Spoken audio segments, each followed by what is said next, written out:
तो हेलो दोस्तों, आ गए एक और नए वीडियो के साथ। और इस वीडियो में हम लोग बात करने वाले हैं टर्नरी ऑपरेटर्स के बारे में। Ternary operators basically conditional assignment के लिए यूज़ किया जाता है। और अगर आप मेरे चैनल पर नए आए हैं तो चैनल को सब्सक्राइब कर दीजिए और बेल आइकन को दबा दीजिए। तो चलिए वीडियो में आगे बढ़ते हैं। तो देखिए, ternary operators deals with three operand. Ternary operators एक साथ थ्री ऑपरेंड्स के साथ डील करता है।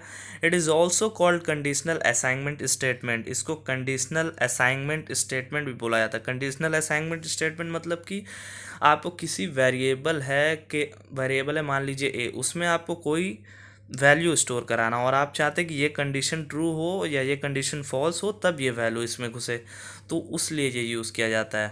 तो यहाँ पर देखिए क्या लिखा है, it is also called conditional assignment statement because the value assigned to a variable depends upon logical expression. जैसा कि मैंने आपको बताया कि जो वैल्यू असाइन होगा किसी भी वेरिएबल में, वो डिपेंड करेगा कि लॉजिकल एक्सप्रेशन ट्रू है कि फॉल्स है। तो यहाँ पर सिंटेक्स देखिए, आपने वेरिएबल का नाम कुछ दिया, मान लीजिए ए दिया, और is equals to test expression. Test expression मतलब कि ये मान लीजिए ए में 5 रखा और बी में 6 रखा, तो ए ग्रेटर देन बी, ऐसा कोई कंडीशन आपने डाल दिया। और एक्सप्रेशन 1 में जो है उसमें अगर वैल्यू ट्रू होता है, ए अगर बी से बड़ा होता है, तो एक्सप्रेशन 1 में आपने ए रखा और जो कॉलन दिया है उसके बाद बी रखा। तो अगर जो टेस्ट एक्सप्रेशन है वो ट्रू होता है तो ए वाला जो वैल्यू है वो वेरिएबल में स्टोर हो जाएगा। अगर फॉल्स होता है तो एक्सप्रेशन 2 में, जैसे कि आपने ए कॉलन बी दिया, तो अगर एक्सप्रेशन फॉल्स होता है तो एक्सप्रेशन 2 वाला जो है यानी कि बी का वैल्यू वेरिएबल में वो स्टोर हो जाएगा। तो यहाँ पर देखिए, ये एग्जांपल देखिएगा तो आप लोगों को ज़्यादा समझ में आएगा। तो देखिए, the variable contains the result of expression 1 if the test condition is true.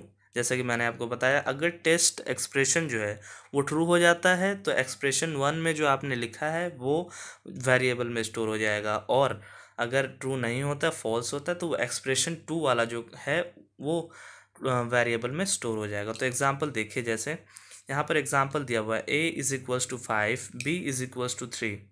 ए में 5 है और बी में 3 है। मैक्स एक वेरिएबल है और आपने कंडीशन क्या लगाया है, ए ग्रेटर देन बी। अगर ए का वैल्यू बी से बड़ा होता है तो मैक्स में ए का वैल्यू स्टोर हो जाएगा, और फॉल्स होता है यानी कि ए छोटा होता है तो मैक्स में बी का वैल्यू स्टोर हो जाएगा।